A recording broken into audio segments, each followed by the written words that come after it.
Welcome into First and North. I'm Cassie Carlson, and joining me this week, we have the voice of the Lions, Dan Miller in Detroit. We have Lily Zhao from Fox Milwaukee and Ahmad Hicks from Fox Minneapolis. And let's start with some breaking Bears news. Adam Schefter reports Bears center Drew Dalman just informed the team he is retiring at 27 years old. What a huge blow to this Bears offensive line, where we finally felt like going into this season, year two in Ben Johnson's offense, that they had at least four guys solidified on that offensive line that played so well and led the third-ranked rushing offense last year. We knew they needed a left tackle, but now they're in need of a center, replacing someone who just signed a massive deal last offseason, became the second highest paid center in the league, played 100% of offensive snaps at center, and was a first-time Pro Bowler. And this is such a huge blow, if anything, to Caleb Williams, because Caleb Williams said this season that he named all of his offensive linemen after superheroes. And Drew Dalman he called Hulk. He said he was the brain trust of that offensive line. And for someone during his rookie season who had to deal with so much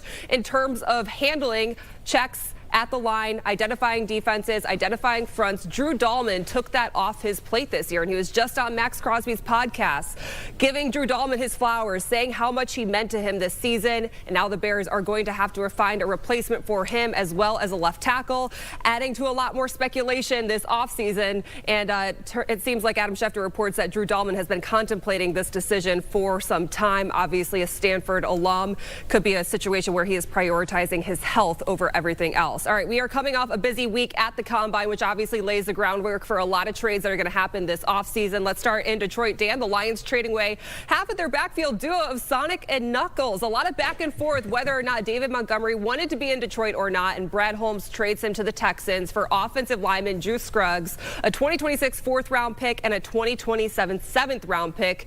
Dan, how big of a loss is David Montgomery, and are you surprised the Lions go in this direction with that return? You don't get better trading David Montgomery, but no, not surprised that this is the way it ended up. There were whispers about this during the season as his role diminished, and he had a career low in touches and yards this year. And as the star started to ascend for Jahmyr Gibbs, it was taking away playing time from David Montgomery. And look, we all love Demo. That locker room loves Demo. These fans love Demo. But when he went in, you're taking Gibbs off the field, and Gibbs is one of the best players in the league. He's a touchdown waiting to happen and an electric presence out there that the defense has to take note of. So it was a difficult situation. Now, Montgomery's still an effective player. He will go down there and play good football for the Texans, and the Lions have to find a running mate for Jahmyr Gibbs at this point, because in this league you've got to have two. So we'll see where they go from here. This was what he wanted. He wanted to go someplace where he'd get more of an opportunity to touch the ball regularly. I don't think the Lions loved this, but I think they wanted to take care of a player who had taken care of them. So this is where you end up. Again, not surprising. There was some back and forth. Montgomery put out a tweet over the weekend where everybody said, oh, maybe he wants to stay.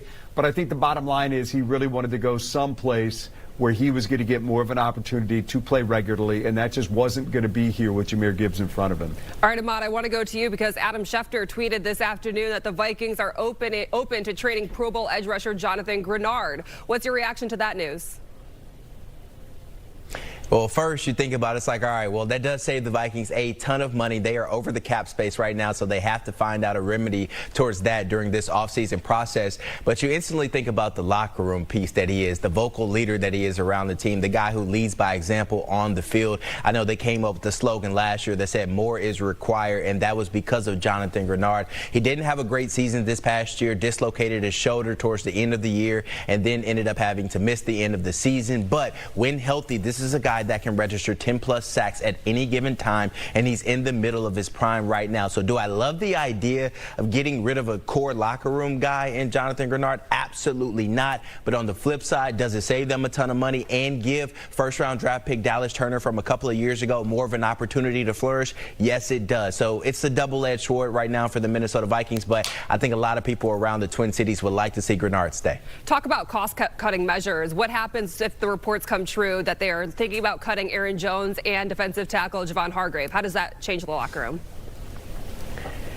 Well, look, I think you're going to miss a lot in Aaron Jones. He's another one of those core locker room pieces. He's a vocal leader for this team. He's just a bright spot to be around each and every week. But I think we all knew something had to happen. He's making, I think, believed to be close to making $8 million this year. And he was often injured last year, barely finished every game. So they need to find somebody who has a little bit more production and who's a little bit healthier than Aaron Jones, who's probably past his prime. As far as Javon Hargrave, he's been on a lot of teams the last couple of years on one-year deals and things like that. He just has not lived up to his lofty expectations, especially for what he's getting paid. So I think a lot of people predicted this outcome for Javon Hargrave, and sad to see him go, but they certainly have some replacements already on the roster with Jalen Redmond, Levi Drake Rodriguez, just to name a few. All right, well, down at the Combine this past week in Indy, Max Crosby was the talk of the town because everyone's wondering, where is he going to end up? John Spytek, Clint Kubiak saying that they want him to stay in Vegas for now, but obviously all those trade talks are going to start late nights down in Indianapolis. And then we wake up this morning in Chicago, and the Bears become the betting favorites to land Max Crosby. Albert Breer said the Bears are one of the teams to, quote, keeping tabs on Crosby, along with Seattle, Buffalo, Dallas, Baltimore, New England, Philly, and the Rams. And it is no secret that Max Crosby would be an instant difference maker on this defensive line opposite of Montez Sweat. But I actually think coming out of the Combine that the Bears and the consensus is that this edge class is so deep that they might be better off just drafting a young edge rusher and developing him instead of having to give up draft capital this year and in the future. And everyone's saying, well, what's the cost going to be for Max Crosby? And people are likening it to what it would take for Micah Parsons last year, a player and 2 first-round picks. And I think right now, if you're the Bears, yes, you are in win-now mode, but you don't want to be in win-now mode for just a couple years. You want to make sure it extends into the future, knowing that they are going to have to pay Caleb Williams in a couple years as well. And Max Crosby could get traded and then also demand a new contract, knowing he's going to be paid $38+ million a year. Lily, I kept running into Tim Van Voren at the Combine. He was giving me great restaurant recommendations, and I'm sure you heard what Ben Johnson had to say about the Packers. And if you don't, let's just take a listen to what he had to say to remind everyone. What is the deal with the Packers? Who likes the Packers? How much of that is leaning fully into your job as Bears coach, and how much of it is how you truly feel? Yeah, I mean, the Bears and the Packers, they should not like each other. I think it's as simple as that. And I think that's going to make this rivalry, this game, something that people are going to watch here going forward. Well, people were going to watch regardless. I would love to know if there was any run-in between Ben Johnson and Matt LaFleur down at the Combine. I know Ben Johnson wasn't down there too long, and maybe that's for a specific reason. What's Wisconsin saying about the doubling down Ben Johnson has on his Packers hatred? Yeah, it's like Matt LaFleur was like, why do you hate me? But, you know, at the end of the day, I kind of wish Ben Johnson had answered that question. They could kind of skirted around it. But listen, he's brought a lot of juice to this rivalry, and his words meant a lot last year. And, you know, he was a guy that said, I'm looking forward to beating Matt LaFleur twice a year, and he did that. So credit to him. But I will say Matt LaFleur has not been at the Combine. He didn't go this year. He didn't go last year. So just doing more of his work in Green Bay. Brian Gutekunst, their GM, was one kind of holding down the fort in terms of, you know, kind of being one of the Packers brass down in Indy. So they unfortunately didn't run into each other. I know later in that interview, Ben Johnson said, yeah, him and Matt LaFleur just don't talk, and that's okay, and that's the way it's going to be. But listen, it's Ben Johnson has added a lot of spice. He's thrown a lot of fuel in this rivalry. And this season, it's up to Matt LaFleur and the Packers to really answer that. The Bears punched them in the mouth multiple times last year. Green Bay has to counter. So I think a lot of what Ben Johnson is saying is not really sitting well in Wisconsin, but he backed up what he was able to do last year. Packers have to do the same this time. It reminds me a lot of a college football rivalry, which is why I think I like it so much, because you don't see this so often in the NFL, but it is very college football. Let's talk a little bit more about the Packers, who do not have a first-round pick in the draft this year. But GM Brian Gutekunst has made it clear where the team should improve. Take a listen. Certainly in the secondary, I think we're going to need to add some competition, probably inside linebacker, throughout the offense. I mean, there's to me, it's not about positionally. It's more about our entire football team, because how we're going to play. We have a new defensive coordinator. There's so many things that are undetermined right now. But to me, if you get enough well-rounded football players that can compete at any level, the better you're going to be. Lily, do you agree with him, or where do you think the area of focus should be? When you look at positions, I know he kind of said it's a wholesale thing with the entire team, but offensive line has to get a lot better. Defensive tackle has to get a lot better. They were really exposed once Micah Parsons and Devontae Wyatt went down. I think inside linebacker, like you mentioned, needs to get better, and the cornerback group has to get better. So you're talking about a lot of changes on defense with a new defensive coordinator with Jonathan Gannon. They have a new special teams coordinator now with Cam Acord. So there's just a lot of moving parts for Matt LaFleur this offseason, and Brian Gutekunst as well. But he talked about just the team as a whole needing more competition. That's just what he kind of says every single year. But I do agree they have the internal pieces, I think, to be a really good team next season. Again, a lot of those core guys got injured, so they weren't able to finish the year. But this is a good young team that needs to make improvements. But, Brian Gutekunst kind of noting that he believes this team can be good, but there have to be a lot of changes there, I think, in those specific position groups, I think, to make this Packers team really get over the hump.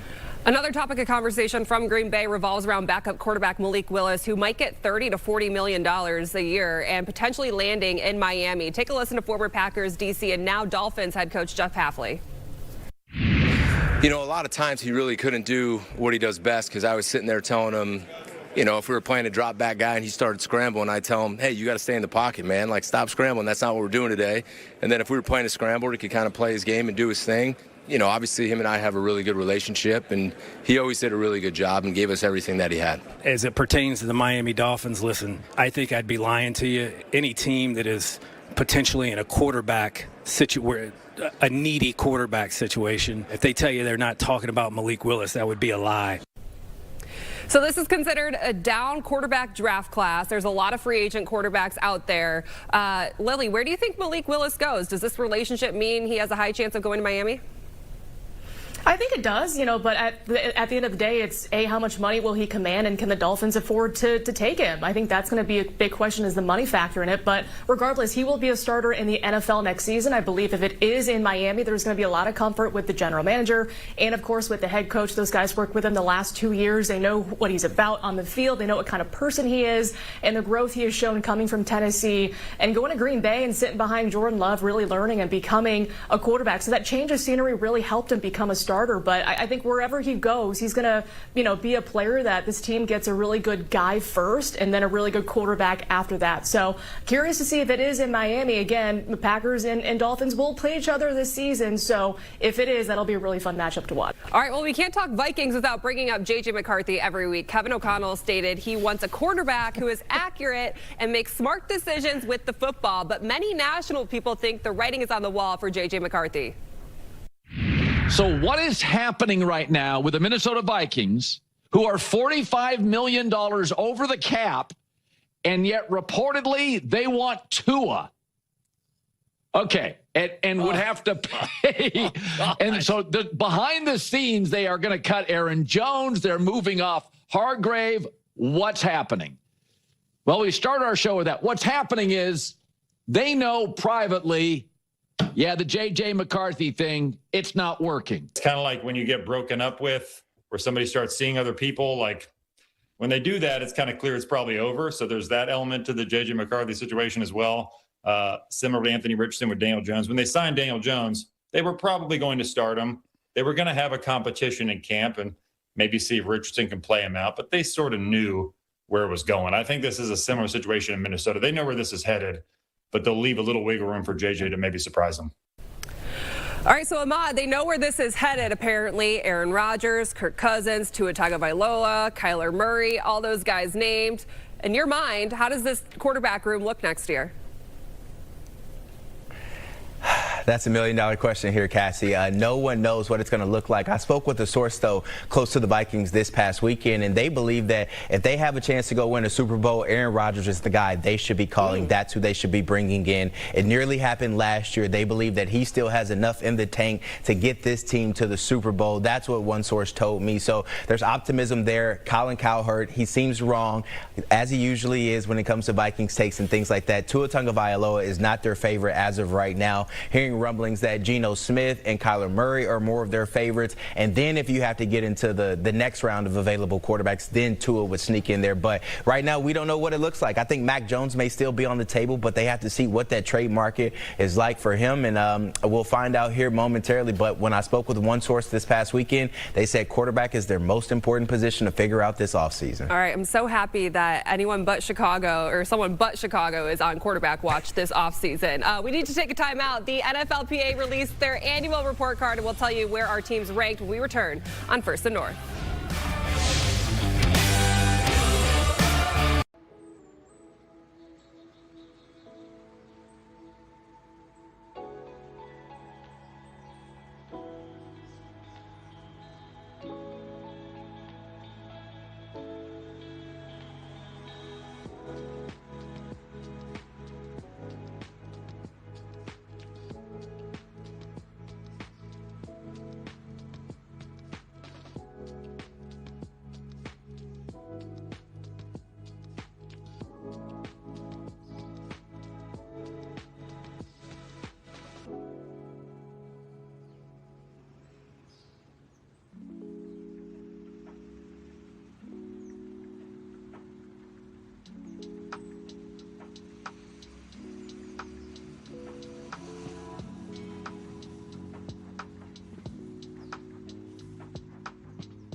Welcome back to First and North. I'm Cassie Carlson at our Fox 32 studios in Chicago, joined this week by Dan Miller in Detroit, Lily Zhao in Milwaukee, and Ahmad Hicks in Minneapolis. The NFLPA report cards are no longer released, but they are leaked, and that added to the discussion at the NFL Combine in Indianapolis last week. Looking at the division, the Vikings ranked second overall in all of the NFL, I should say. The Lions 9th, Bears 13th, and Packers 21st. Lily, let's start with you. Did it come to a surprise to you that Matt LaFleur graded a B- on the report card?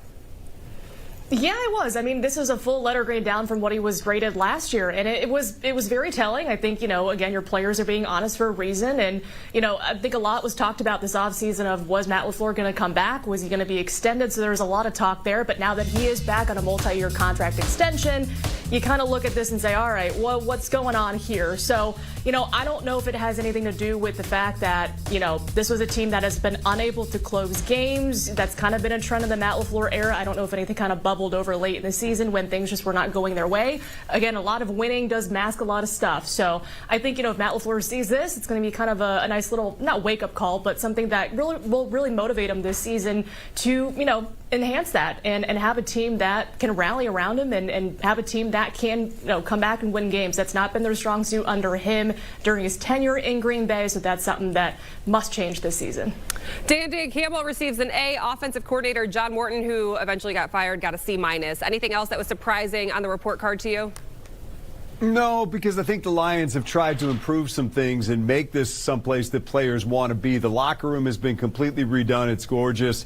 They redid the training facilities in where the trainers work and where the players go to get treatment. The area where the cafeteria is has been expanded, and I think the choices for the players and the quality of food has been expanded. So I think they've put a lot into the things that go into these types of polls from people to make it a place where players feel comfortable spending all the hours that they spend there, which is usually breakfast, lunch, sometimes dinner, and back early again the next morning. So a lot of work has gone into this. I think they're seeing some of that pay off. No surprise in Dan Campbell's grade, and no surprise when a coach that didn't work out here gets a poor grade. So those things kind of were not surprising to anybody here in terms of the Lions grading. Ahmad, I would say it was kind of surprising that the Vikings' newly fired GM got an A in this report card. I think if you ask anybody else around the facility, they'll tell you he was always the players' first guy. He was very friendly to be around. He was genuine with the players. I think they ultimately respected that. The thing that got him canned, though, was just his decision-making as far as being a general manager. So I think as far as a people person, player report style, I think he was absolutely graded an A for a reason. I think the only thing that surprised me on this list that's not on our paper, not on that spreadsheet right there, is Brian Flores being rated a B+. I would think for sure he would be an A, given how, you know, some of the acquisitions that they brought in last year didn't live up to their potential, and he didn't have a ton of, you know, cornerback or secondary depth, yet this was still one of the top 5 defenses in the NFL. So a little bit surprised that Flores got a B+, but all in all, I think the report card was pretty good, as it always is. Yeah, well, it was no surprise to me that Ben Johnson received an A, but I was surprised to see that defensive coordinator Dennis Allen got a C+, and similar to what Dan was saying, usually you wouldn't be surprised to see with the coach that they let go, but Dennis Allen is remaining in Chicago. The only thing I can point to is that he dealt with a handful of injuries last season, and maybe the defense and players felt some type of way of how they were all handled. But this is someone who came in as a former head coach, took over really as the head coach of the defense, so Ben Johnson could focus on the offense, focus on the entirety of the team and game planning for Sundays, and really made it his own. And despite all the injuries, really showed up in big games when they needed to. So I was surprised to hear that he got a C+, and I would love to hear more from the players on why they felt that way. We talked about the Bears offensive line to start this show, which is always funny when you're talking about something and then another thing happens. We were also going to talk about the left tackle position in this show because the Bears offensive line coach, Dan Rochard, doesn't seem too confident in their options for a left tackle and went on a podcast to voice it. I know what the left tackle position looks like in this league. You are the standard. That's a rare player that comes along, but somebody has to play that position similar to that. And so it's a faceless, nameless guy right now. It has to become the way we play the game at left tackle, similar to what's being done at right tackle. Is that player in the building? I think there's guys that have traits, but not consistent enough, not the way we want it done consistently. Not the thing you want to hear from your offensive line coach in an off season, coming off a season where it really was the only position where there was a rotation, and Joe Thuney moved from left guard to left tackle for the divisional round of the playoffs. And now I would love to know what Dan Rochard thinks about his center, Drew Dahlman, obviously retiring. What month are we in? March? Ahead of the season, coming off a year where he played 100% of the snaps. So there's going to be 2 spots to fill on the offensive line. Now, down at the Combine, General Manager Ryan Poles was asked about left tackle and talked about some options that they do have in-house. You can bring back Karana Bagaji is there, but he hasn't really amounted into anything as a former 3rd-round pick who's dealt with a handful of injuries. Braxton Jones you can bring back on a cheaper deal, and Theo Benedict, who got some reps and starts at left tackle last year, but ultimately was not chosen to start there for the divisional round. I think this is something where the Bears are either going to have to look into the draft in one of those later rounds. Maybe if their draft board falls the way they see it at 25, they could draft a left tackle in the 1st round. But this is also because Ryan Poles decided to draft from the outside in rather than the inside out during his early years in the draft. And so now he never completed the entire offensive line. And while the right half seems to be complete, he's still dealing with finding the most important position on that O-line at left tackle this offseason. Dan, I want to go back to the Lions because they released center Graham Glasgow. So they will be in the market for a center as well. And they also got news that Taylor Decker will return for his 11th season. What do these moves mean for the Lions offensive line? Well, the Decker news is good news because it takes a huge piece off your to-do list. Now, saying that, Dan Campbell also made the point before Decker made it official that even if he comes back, you need to find another tackle. A, for the future, and B, because Dan Skipper, who had been your swing tackle, is retired and he's now on the coaching staff. So they are still very much in the market for a tackle, and it would not surprise me if somewhere early in this draft they took one with an eye on either being Decker's backup, being the swing guy, being the guy who comes in for their jumbo packages, or being the heir apparent either at right tackle where you can move Sewell back to left tackle, or at left tackle for Decker, whatever they decide to do. So still in the market there. The center thing isn't surprising. Graham is getting a little bit up there in years, did not have a great season last year. He's been moved around. He did whatever they asked him to do, whether it was guard or center in Detroit. But they were looking to upgrade that center position. I believe they're going to sign a veteran at some point, guy that has played a lot of snaps in this league, to come in and take over the middle of that offensive line.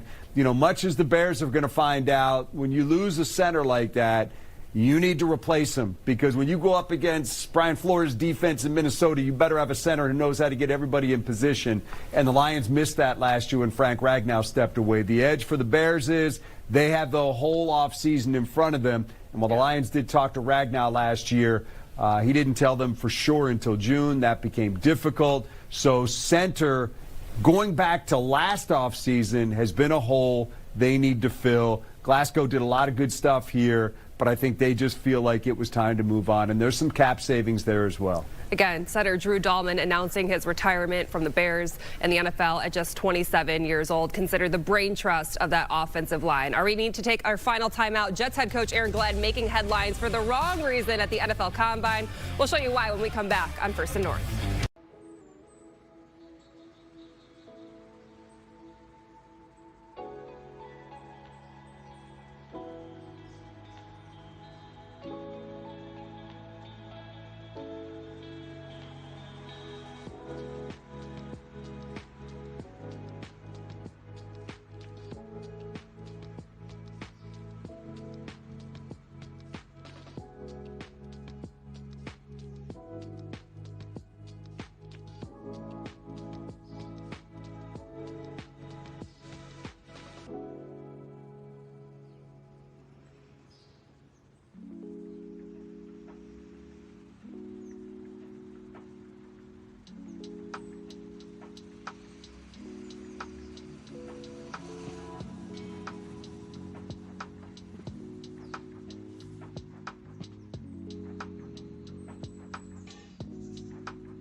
Chicago. Well, welcome back to First and North. Two former Lions coordinators are bringing opposite energy this offseason. First, you have Jets head coach Aaron Glenn caught taking a cat nap during the on-field workouts at the Combine. Dan, do you give him a pass because of the long days and even longer nights? I think if I know AG well enough, he'll tell you, man, I got years of tape to watch on this guy. I don't need to see him run around in shorts to know whether or not he's a football player.